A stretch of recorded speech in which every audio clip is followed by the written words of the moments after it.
Welcome in everyone to the UMC Health System Bowl Week Breakdown. I'm Zach Long with the Lubbock Avalanche-Journal. Inside Rice Stadium, site of Texas Tech practices for the Meineke Car Care Bowl of Texas, where they will take on the Minnesota Golden Gophers Friday inside Reliance Stadium. Until then, though, we're going to be on the ground from day one with stories, videos, and photos from the Texas Tech Red Raiders and the Minnesota Golden Gophers. But first, we have breaking news in regards to Texas Tech football players not present here for the bowl game. We're going to be right back with Nick Kosmider and Don Williams with full details here on the UMC Health System Bowl Week Breakdown.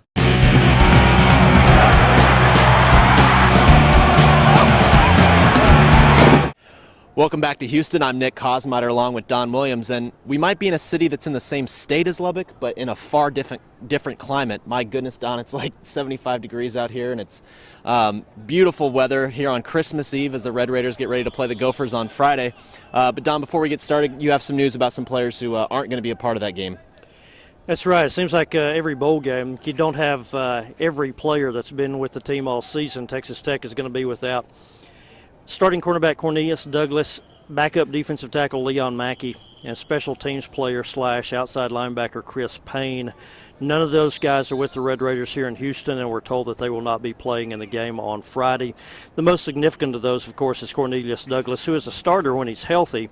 Of course, he missed virtually 6 full games this season because of a knee injury, but Texas Tech will be without those 3 guys. You figure they can make up for the loss of Leon Mackey since he's a rotation player, and also for Chris Payne since he played pretty much just exclusively on special teams.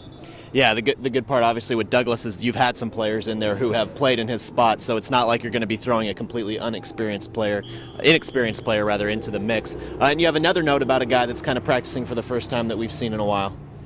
Yeah, I know Texas Tech fans obviously were very worried this season because Michael Starks, after he made that impressive debut where he had a sack in his first game, missed virtually the entire season with high blood pressure. And as we look down here today behind us, Michael Starks is in pads and he is working out. And I noted there early in practice, defense and offense were going 11 on 11, and Michael Starks was out there not in a red non-contact jersey. He is a full-go guy, so that's a hopeful sign for Texas Tech as he battles those blood pressure issues.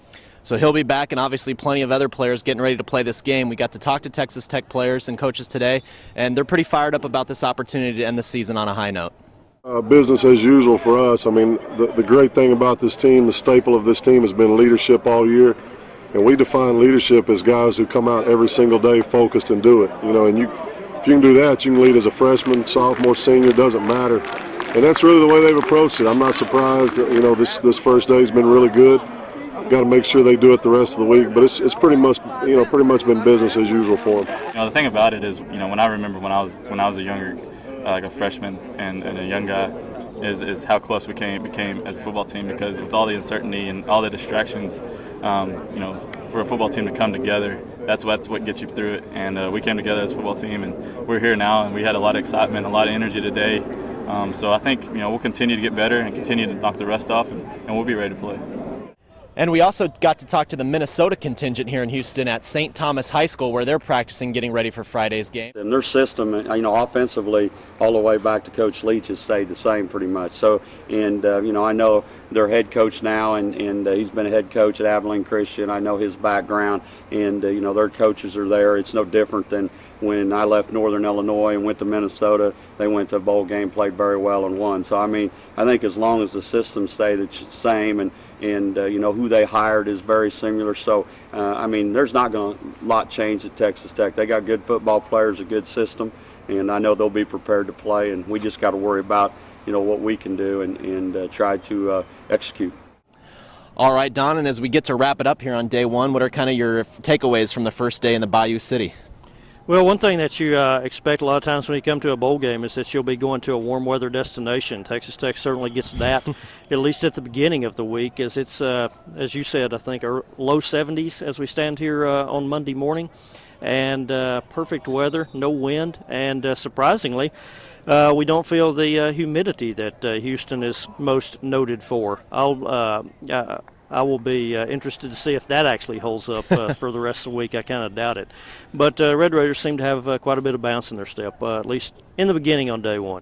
Yeah, Don, and I'm going to have to hope Santa brings me some more short sleeve shirts because I think I packed for more cold weather than I think we're going to see. That'll do it for us on day one, but keep it locked in to LubbockOnline.com and RedRaiders.com all week. We will have plenty of analysis, videos, photos, and much more. For Zach Long and Don Williams, I'm Nick Kosmatter of the Avalanche-Journal. Have a great day.